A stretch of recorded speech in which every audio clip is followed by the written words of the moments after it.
Come along to our cabin in the wild, 'cause we're in for some good fishing, feeling easy, feeling free. Yes, we're in for some good fishing in Canada. Old Marble Eyes, walleye, or yellow pickerel, whatever you call him, he always draws the attention of fish-eating connoisseurs. But popularity is not gained by taste alone. Walleye, or yellow pickerel, are widely dispersed throughout Canada. They can be found as far west as the sunny Alberta plains, and Saskatchewan. They also boast healthy walleye populations, but Manitoba's deep, clear waters are prime fishing locations. And let's not forget Ontario, home of the French River system. Quebec's vast, unspoiled wilderness, truly an outdoorsman's dream and quality walleye fishing province. The walleye does not possess any great fighting abilities. Locating and hooking this nocturnal creature can prove challenging enough at even the best of times. Equally as structure-related as any other fish, old Marble Eyes can be found hunting such areas as weed lines adjacent to deep water in summer and early fall, windswept points or current areas in spring and late fall, and steep sloping drop-offs of rock and rubble during peak summer and winter seasons. Some structure always produces trophy fish, and in numbers. Such a mid-lake magnet can be difficult to find, but once discovered, a sunken island is the first place to go. We're fishing a mid-lake hump or a point. It's actually a point that extends off the end of land, drops down into 40, 50 feet of water, and then comes back up. So it forms a hidden underwater island. And we're casting and retrieving fast-moving lures. Bernie's using a spinner-type bait, an inline-type spinner, a MEP spinner. And of course, I'm using a rattle trap, which can be used as a jig or as a crankbait. Now, the fish are feeding. The reason they're in here, the shad are in. And as they're bunching up the shad, we're trying to swim our baits through the school of shad and imitating a shad that's leaving the school. So as our baits are leaving the school, we're usually picking up a fish or two. It's something really effective, but you have to move. You have to keep moving. You can't anchor with this type of technique. You have to keep moving with the school, because the school will move in 15 feet and then go west 15 feet and come back south another 25 feet. So you have to keep moving. You just can't stay stationary. And the reason that they're up so near the surface is that the bigger fish or the predator fish are underneath the school, forcing the shad up towards the surface to try and actually corner them. And they're using the corner, or they're using actually the surface of the water as a cornering place, because fish can't get further on it. Hurting them. Yeah, they're hurting them. That's exactly what they're doing, and getting them underneath. And as they herd, there's no more. Go on. All right. Can you see it yet, Bernie? What is it? What is a it? big one. You know what it is? It looks like a Walleye. walleye. I had to get in before you got It in. must be pretty good size, or whatever it is. Whoa, I gotta put this off these weeds here. All right, Bernie. Oh, whoa, what a beautiful walleye. Where is he? Where is he? Oh, what a beautiful walleye. No! Find yourself a prime fish-holding area such as a sunken island adjacent to deep water access. Apply a few simple techniques, and more often than not, you'll come up with a better than average catch, like this 4-pounder. Nice going, Bernie. That's a nice walleye. Beautiful. Bernie, you gotta touch this one for good luck, man. You got it. Great. You did a good job. We put him back? Oh, yes. Let him sure. go? Yeah, well, Pastel skies, suntans, and calm, clear waters provide walleye fishermen with a comfortable, productive angling environment. Peak fertility generates activity amongst aquatic life, while the summer sun has an equally lasting effect on man. A time of year when Mother Nature is at her very best. Life is at its peak in this underwater world. The spring hatch has emerged and taken its place throughout the lush green vegetation. Its vast fruitful range seems almost permanent in nature. The summer sun's invincible heat is evidently here to stay. And certainly these are the good times. But with summer at its peak, who would think of this? Well, it's as much a part of walleye fishing as those lazy summer nights. Today's topic, you guessed it, the winter walleye bite. I'm going to show you a few things that you'll need to go ice fishing today. Ice fishing isn't a complicated type of fishing. It's very simple, it's very basic. Everybody can do it. It's a lot of fun. There's several ways you can go about it, but if you want to venture out in the ice on your own, I'll show you everything that you need today. I guess first and foremost, you're going to need an ice auger. It's a giant corkscrew configuration with razor sharp blades on it.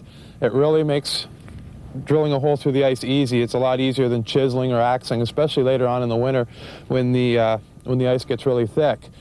Before I go and start drilling some holes and getting right into the ice fishing today, I want to show you a few things that you really should have when you go out on your trip. Your tip-ups of any type, whether they're a wooden tip-up or a windlass tip-up, very important to have. They're an excellent little rig, keeping in mind that you're allowed 2 lines when you're ice fishing, so you can have one tip-up down the hole and 1 jigging stick. Now today, I guess you've probably already noticed that I have a few more items of fishing equipment than would allow for just one person. But what I normally do is I bring several outfits, pre-rig them, and then as the day progresses, I'll try different things to catch fish. I'll go over the rigs a little later on. Minnow buckets, I have 2 of them here. One large one with some sucker minnows in it, and one smaller bucket with some smaller shiner minnows in it. I also bring out a small bag with me. This is a gym bag. In the bag I carry my gaff hook. A gaff hook is an instrument that you use to land fish through the ice. A landing net won't fit through your hole, so you're going to need a gaff hook. I'll show you how to use it later on if I get into a fish that justifies using it. An ice scoop, which helps you get the ice out of your hole, clean your hole out. It's a simple little instrument, but it saves from putting your hands in the water and getting your hands cold. In my bag, I bring my lunch, spare tip-ups, bring a small tackle box with jigging spoons, extra hooks, some leaders and weights and this sort of thing.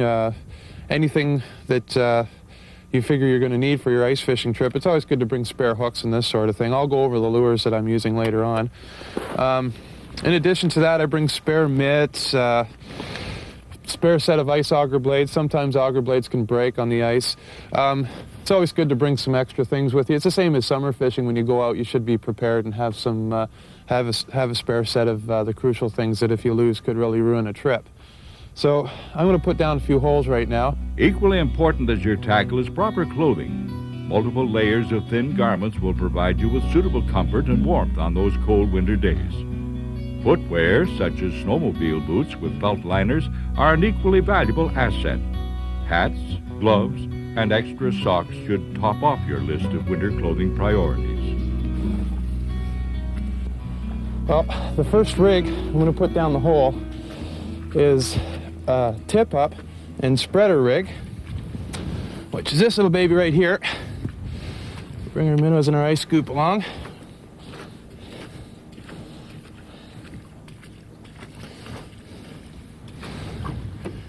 It may be hard to believe, but it's mid-January right now, and we've been having rain for the last 2 days. It's like spring out here right now. There's guys, I saw some guys walking around with just regular shirts and sweaters on. Just like that. Get the hole nice and cleared out. And our minnows. These are also a handy little item to have. You don't like getting your hands in contact with the water at all. Especially on cold days, you start reaching in with your hands to get a minnow out, you start reaching in your hands to take the ice out of the hole. Before you know it, your hands are so cold you can't get them warm again. So, little items like that are very, very handy to have. What I'm going to do with this spreader, I'm going to put a large minnow on one and a small minnow on the other. And we'll see what they fancy.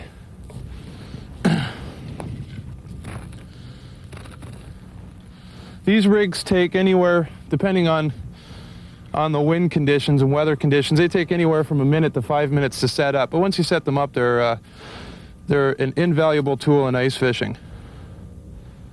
Some people like to hook their minnows through the head, some people like to hook them through the tail, the dorsal fin.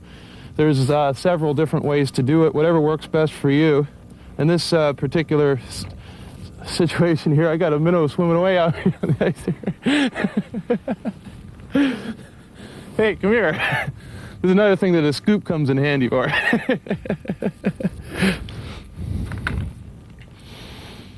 No need to worry, the ice is a good foot thick anyway. I like to hook my minnows from the front of the anal cavity right to the back of the tail. And down the hole we go. This particular tip up allows you to jig without holding it. The wind jigs the tip up for you. Gives you good line action. And I found that it'll outproduce your standard tip up 10 to 1 on any day of the week. In summary, be sure to dress warmly, bring an ice auger, and remember, a wind-operated tip-up can greatly increase your chances of catching the big one. When you're ice fishing, you're confined to an area, so you're going to have several different holes and probably several different techniques going on all at the same time. We've got some windlass tip-ups set off just to our right, and because it's a little windy, they're working automatically jigging. But the main technique that works down here is jigging, so we're going to continue that by hand as well. Some of the baits we're going to be using are the spoons that are behind me. There's several different types. What we're going to be starting off with is the Lucky Strike spoon. The size of it, as you can see, it's about 3.5 to 4 inches with good sized treble hook. And again, it's very important to sharpen those hooks because when they come out of the factory, every hook is dull. We're going to be capping them off with minnows. We're going to try several different sizes of minnows, but they're going to range anywhere from 4 to 5 inches to little small ones. So we're going to keep trying and changing our technique and changing what we're doing, the size of the jig and the speed of the jig until we get onto a pattern. Don't let midwinter rain deter you. 5 inches or more of solid ice together with a mild winter shower can breed a safe, productive outing. Today we're fishing for pre-spawn walleye in the Bay of Quinte. The situation you have here is a lot of the walleyes will come in the winter time and stage here prior to their spawn up into the incoming rivers into the bay.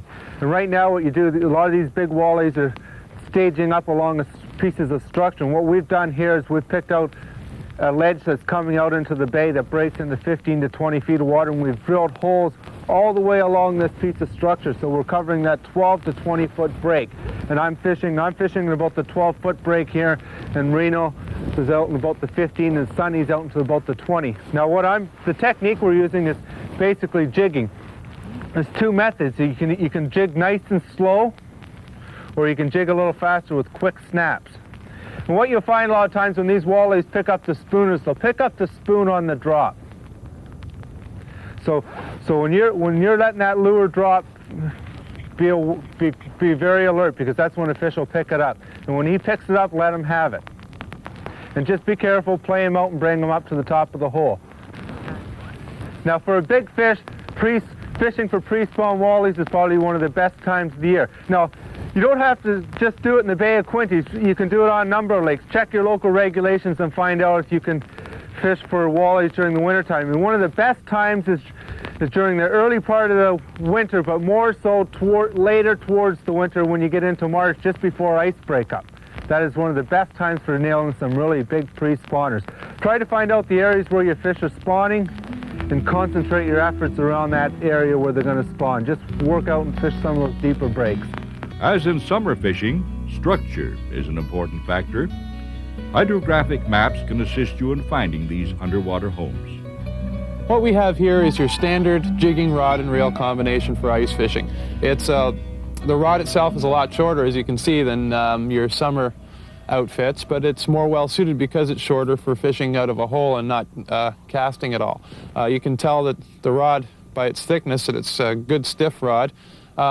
It's always good to get a stiffer ice fishing rod, or if you're making one, use something with a little bit of backbone to it so you can be prepared for all types of fishing situations. The reel we're using is just a standard spinning reel loaded with monofilament line. Always remember to tip your jigging spoon or your artificial bait presentation with a minnow. A minnow, when tipped on the end of your spoon, is going to give you added attraction, it's going to give you added scent, and it's going to increase your catch ratio by like 100%. These fish, when they cruise in, they have lots of time. There's no current, there's no quick reflex involved in this type of fishing. You're waiting for the fish to come to you. He has plenty of time to examine your bait. I'll tell you, you get a minnow on the end of that spoon, and you're going to catch a lot more fish than you will if it's just bare. After acquiring the tackle and clothing required, you've found the fish. Persistence is the key, as in any sport. Tolerating dampness and bitter cold seems almost unrewarded.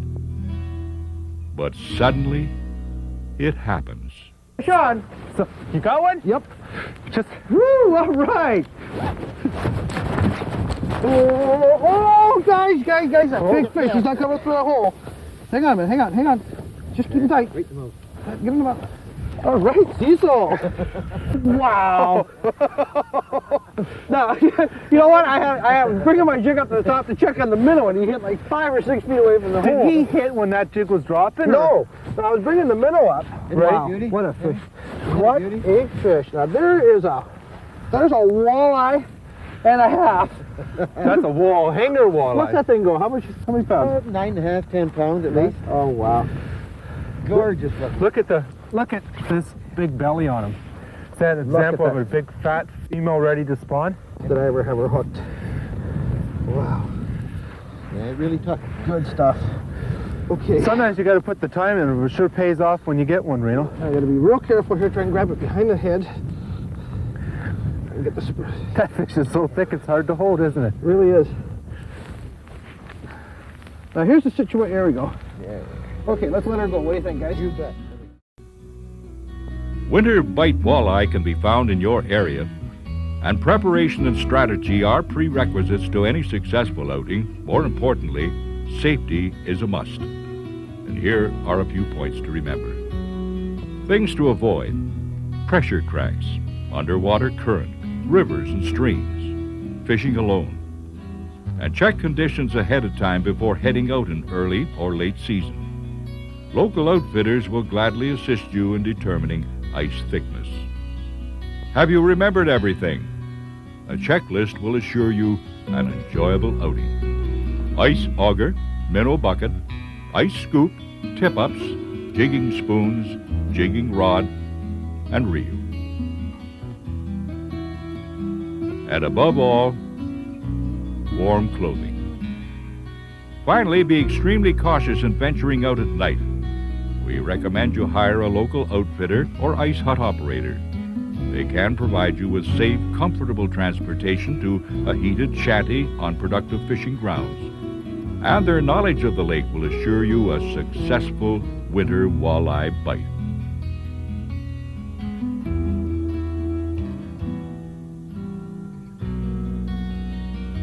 Take away my right to fish? Not on your life. But you know, it could be a possibility. This week, Rick Morgan from the Federation of Anglers and Hunters will explain that to us on the Conservation Corner. Rick? The problem we've got is that 7 million anglers in this country don't realize that when people talk about animal rights, they're talking about them. The very same people that complain about using animals for medical research, who complain about the way chickens are raised, who try to stop trapping and stop hunting, also want to stop fishing. They don't tell us that, but when we ask the questions, we know it. In fact, many of the people in the animal rights movement believe that fishing is far more cruel than any of the other things. I like to paint a picture, and it goes a little bit like this. A person only fishes. They don't hunt, they don't trap, and they certainly didn't care about the seal hunt. So the animal rights people came along and they took away the seal hunt. The sports fisherman didn't care. He was still out there catching his bass, catching his trout, and having a good time. Then the animal rights movement turned to trapping. He didn't care, he didn't trap. Down the road they're going to go to hunting. The fisherman still won't care. But when they turn to fishing, he's going to be awfully lonely. He's going to turn around and say, why doesn't anybody help me? Canada's 7 million anglers have got a stake in this. We've all got to work together. We've got to let the world know that it's all right to fish, and it's all right to hunt and trap and do those other things. So long as we take care of conservation, take care of the future of our fish and wildlife, all those things are okay. So now's the time for us all to work together.